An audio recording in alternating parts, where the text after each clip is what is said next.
ఇక ఫిబ్రవరి 4న తిరుమలలో మినీ బ్రహ్మోత్సవం తరహాలో జరగనున్న రథసప్తమి ఏర్పాట్లను పూర్తి చేస్తున్నట్లు టీటీడీఓ శ్రీ జె శ్యామలరావు పేర్కొన్నారు. భక్తులు గ్యాలరీలోకి ప్రవేశం, నిష్క్రమణ ప్రాంతాల్లో మరింత అప్రమత్తంగా ఉండాలని అధికారులకు ఈవో సూచించారు.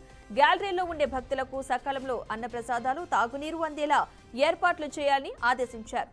భద్రత, ట్రాఫిక్ సమస్యలు తలెత్తకుండా ముందస్తు జాగ్రత్తలు తీసుకోవాలని సూచించారు. అనంతరం అధికారులతో కలిసి 4 మాడ వీధుల్లో ఏర్పాట్లను టీటీడీఓ పరిశీలించారు. కాగా ప్రతి సంవత్సరం శుక్లపక్ష సప్తమి తిథిలో సూర్య జయంతి సందర్భంగా తిరుమలలో రథ సప్తమిని ఘనంగా నిర్వహిస్తారు.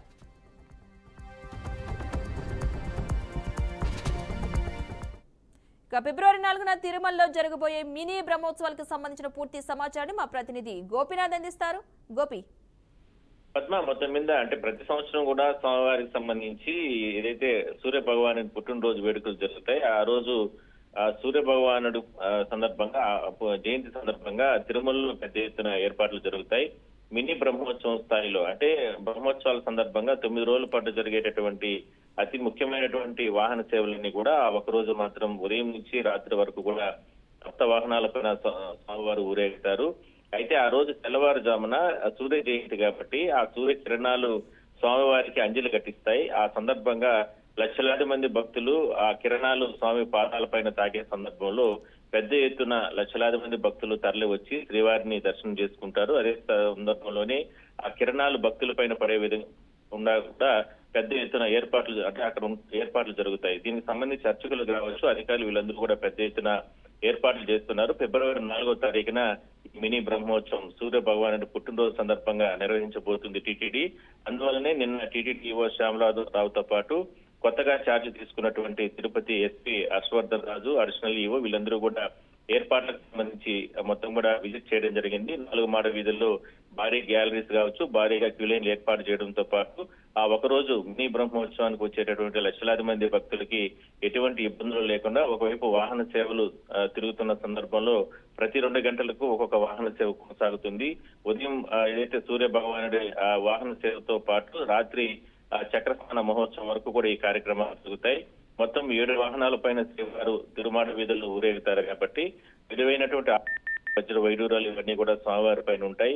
అదే సందర్భంలో లక్షలాది మంది భక్తులు వస్తారు కాబట్టి ఎటువంటి అవాంఛనీయ ఘటనలు జరగకుండా కూడా పోలీసులు, అధికారులు వీళ్ళందరూ కూడా నిన్నంతా కూడా ప్లానింగ్ చేసుకోవడం జరిగింది. అయితే తక్కువ సమయం ఉంది కాబట్టి ఒకవైపు వచ్చేటటువంటి లక్షలాది మంది భక్తులకి ఏర్పాట్లతో పాటు ఆలయాన్ని అత్యంత అద్భుతంగా అలంకరణతో పాటు భారీగా మాడవీధుల్లో విద్యుత్ కటౌట్లు ఇవన్నీ కూడా ఏర్పాటు చేస్తారు. ఒకవైపు వాహన సేవల్లో తిలకించడానికి వచ్చే భక్తులకి, మరోవైపు శ్రీవారి ఆలయం లోపల వెళ్ళి అక్కడ శ్రీవారిని దర్శనం చేసుకొని వచ్చేటటువంటి భక్తులకు కూడా ఎటువంటి ఇబ్బందులు లేకుండా కూడా టీటీడీ ఏర్పాటు చేస్తుంది.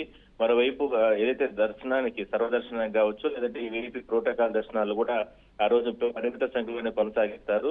సో మొత్తం మీద గత ఏడాదికి ఈ ఏడాదికి ఎందుకంటే మనం ఈ మధ్య జరిగినటువంటి ఘటనలను దృష్టిలో పెట్టుకుని టీటీడీ భారీ ఏర్పాట్లే చేస్తుంది. రథసప్తమి అనేది చాలా ముఖ్యమైన ఉత్సవం. దీనికి సంబంధించి అన్ని ఏర్పాట్లు కూడా టీటీడీ అధికారులతో, అడిషనల్ ఈవో గారు, టీటీడీ సిబ్బంది, ఎస్పీ గారు, కలెక్టర్ గారు అందరితో కూడా చర్చించడం జరిగింది. ఇంతకు ముందే అడిషనల్ ఈవో గారు చాలా డీటెయిల్డ్గా అందరికీ కూడా వారి వారి డ్యూటీస్ ఏంటనేది అందరికీ చెప్పడం, అందరితో చర్చించి ఈ ఏర్పాట్లని ఏ విధంగా మెరుగ్గా చేయగలరు అనేది కూడా అవన్నీ కూడా చర్చించి ఏర్పాట్లు చేస్తున్నారు. ఈ రోజు అంటే 4వ తారీఖు ఫిబ్రవరి 4వ తారీఖు రథసప్తమి కార్యక్రమం జరుగుతుంది. ఆ ఉత్సవంలో సుమారుగా 2 లక్షల మంది వస్తారని అంచనా వేస్తున్నాము. ఆ రోజు 7 రథాల్లో 7 వాహనాల్లో శ్రీవారు మాడవీధుల్లో భక్తులందరికీ కూడా దర్శనమిస్తారు. దీనికోసం 2 లక్షల మంది వస్తారని అంచనా వేస్తున్నాం. అలాగే పుష్కరిణిలో కూడా చక్రస్నానం కార్యక్రమం కూడా ఉంటుంది. దీనికి కూడా ఏర్పాట్లు చేయడం జరుగుతుంది. అలాగే వచ్చే భక్తులకు ఇబ్బంది లేకుండా పార్కింగ్ ఏర్పాట్లు, ట్రాఫిక్ ఏర్పాట్లు, సెక్యూరిటీ ఏర్పాట్లు, పోలీస్ బందోబస్తు అన్ని ఏర్పాట్లు కూడా సమీక్షించడం జరిగింది. ఇప్పుడే ఈ క్షేత్ర స్థాయిలో కూడా ఈ ఏర్పాట్లన్నీ కూడా చూడటం జరిగింది. రథసప్తమి అనేది చాలా ముఖ్యమైన